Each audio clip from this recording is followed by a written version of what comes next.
Sup guys, welcome back to day 7 of the trading course, and today we're gonna talk about one of my favorite confluences of all time, and it's called fair value gap. I'll make this video talking about fair value gap. I'll make another video talking about inverse fair value gap. One of them is for continuation, one of them is for reversal, so I want to make it two different videos, okay? Now we're gonna talk about fair value gap, and we're gonna make it so easy that even if you're a beginner, you'll understand, okay? So what's fair value gap? Fair value gap. Okay, by its name, it's a gap. So when market goes in a direction and jumps, basically, so one candlestick jumps like from here to here, from here to here, wherever. The candlestick is so big and it goes to one direction, either direction. And price makes this imbalance. So this is the candlestick, okay? Let's say a buy candlestick. It's a big candlestick, okay? Price jumps from one place to another, like this. This is a big candlestick that was created, that was made, okay? Price jumps from here to there. It creates a price imbalance. So let's say and this place, this space, is not overlapped with any wick of a candlestick. Sorry, let me just do this. The body of the candlestick is not overlapping with any wick from the candlesticks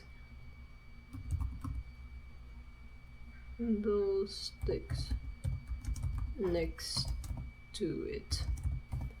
Okay, so when price, I'll put it here, okay, so you can see it like this. So when price jumps from one place to another and creates a big candlestick, well, this is another candlestick that's next to it, okay? This is one candlestick before that. It's like this. And like this. Okay? Let's just put it here. And this other candlestick, let's say even if it comes all the way down here. Still, can you see it's not covering the whole candlestick? Let's see, it's like this. From this wick of a candlestick to this wick of a candlestick. So the emptiness here, this space, right here, it's called fair value gap. This is called fair value gap. So it's a gap that was created by a big candlestick, that the candlesticks before it and after it is not overlapping with the whole body of the candlestick. So as you can see, there is a space between this wick of the previous candlestick and this wick of the next candlestick. So the candlestick in the middle that have the space creates a fair value gap, okay? So these prices here, the sellers and buyers had no opportunity to fill out these prices. So what would price do? Price will either come down to it like this and fill it out and go up. That would be in a fair value gap situation, or price will literally come down and then fill out the prices here and then disrespected, which makes an inverse fair value gap, which we will talk about it later. But for now, all you have to know is a fair value gap, it's composed of 3 candlesticks, okay? 1, 2, 3. The middle candlestick have an empty space that was created by price imbalance. That is called a price imbalance, basically. And how to identify that is basically the candlesticks before it and candlestick after it their wick have not covered the whole body of the candlestick. So this empty space is called a fair value gap, okay? This is a bullish fair value gap. How do you know? Bullish fair value gap. I'll just write that so you'll get familiar with it, okay? This is a bullish fair value gap. Why? Because this candlestick in the middle, it's a bullish candlestick. It's a green candlestick, okay? Let's give an example of a bearish candlestick. Bearish fair value gap, sorry. So let's say it's like this. It's like this.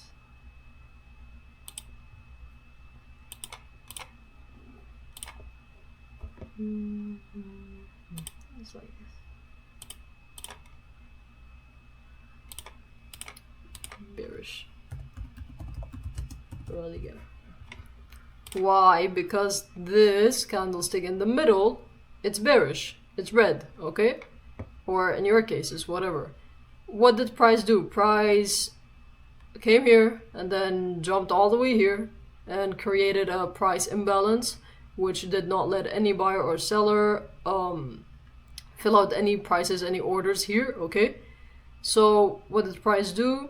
Price created a fair value gap because no wick of the candlestick before and after it have covered the whole body, okay? So this here, it's a bearish fair value gap, and this here, it's a bullish fair value gap, okay? Why? Because the color of these candlesticks do not matter. The before and after candlestick, this and that, does not matter. It can be both bearish, it can be both bullish, it does not matter. But the color in the middle that created the price imbalance, that's the big candlestick, that matters. Why? Because this is creating a bullish fair value gap. Why it's so important for us? Because price will eventually either comes down here. Just give me a second. Price eventually either comes down here and goes up. This is for, or comes up here and goes down. This is for fair value gap situations. There's another whole topic that's called inverse fair value gap, but I'm not gonna go in details. I'm not gonna tell you what is it, so you'll not be confused because it's the opposite of this. I'll put it here so you can take a photo like this. This is the easiest way to explain it. Literally, the drawings are so clear. There's no other way to explain it, okay? Continuation confluence.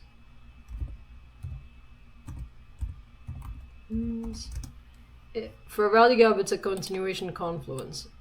And the size of the fair value gap does not matter. The size of the fair value gap does not matter.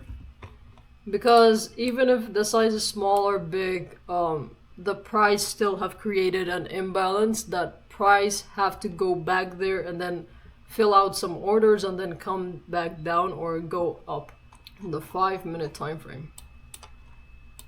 And tell you that even if the wick comes all the way this wick, you might ask, oh, why it has came all the way up and still consider as a fair value gap? Because wicks does not matter. A wick can come all the way up here and then close down this fair value gap. Still, this fair value gap, it's considered as a good and strong fair value gap. Why? Because price have rejected this point, okay? So even if this wick came all the way here, this is considered as a good fair value gap, a strong fair value gap, because price have rejected here. As long as the candlesticks closes under this. So the candlestick, so this candlestick cannot come and close here. That will not be considered as a fair value gap. The candlestick, the price, can only come inside here, like this, or the wick can go up and above. Can you see? So bodies of candlestick bodies of candlestick cannot close above a fair value gap, then it will not be considered as a fair value gap. I'll show you a clear example, okay? So what happened here, fair value gap literally showed that the trend will continue to go down. So what happened, literally did this, came in and go down, okay? Now let's look for a bit of obvious one. This is so obvious. This candlestick went from here to here, created a price imbalance. And these two candlesticks, which we don't care about the color, they did not overlap with the whole body. So they created this space, okay? They created this space that is called a fair value gap. What happened? Price went inside here. As you can see, this wick of this candle went inside this fair value gap, and price continued to go even lower and lower. Can you see? So price went inside the fair value gap and then continued to go lower. There's literally another fair value gap right after that. Okay? Wick of this candlestick to wick of this candlestick have not overlapped the whole body of the candlestick here that created the price imbalance. So what did price do? Price literally went inside the fair value gap and then continued to go down, lower and lower and lower. So in the span of like 1 hour, you saw 3 fair value gap. Now let's give some example of bullish fair value gap. Okay. Oh, here. Clear and good. So what happened here, as you can see, there's an emptiness here. Why? Because price created an imbalance and then jumped somewhere. So price have to come inside again and then filled some orders. So what did price do? In this candlestick, price went inside, filled some orders, and continued to move up. Give an example of a fair value gap that got disrespected, which we're gonna talk about later, and it's called an inverse fair value gap. So not every fair value gap will go inside, like not every fair value gap would get respected and price will go inside and continue the trend. Some fair value gap, like here. What happened here? This is called a fair value gap. This is this here. It's a, yeah, you know it, it's a bearish fair value gap. That's right. Why? Because the wicks of the candlesticks and the body have not covered the whole body of the middle candlestick. Okay. What happened? Price literally went here. It did not reject. It did not continue the trend to go all the way down. Price went here and price closed above it. So this is not a fair value gap anymore. This is called an inverse fair value gap, which we're going to talk about later. But now that you understand, and it's important, is fair value gap. Look at this one. The wick of the candlestick went all the way up to the last point of the fair value gap. Even if the wick, listen to this, even if the wick came all the way there, it's still considered as a good fair value gap. Why? Because price have respected it. But look at this. Price made this big candlestick, and just by your eyes you can see that this wick and this wick have not covered the body of this candlestick, okay? So what happened? Price made a fair value gap. Price went inside here, rejected, and continues to go up. That's the easiest way that I can explain fair value gaps. We're gonna talk about this with more confluences in the coming videos, so stay tuned and peace out and bye bye.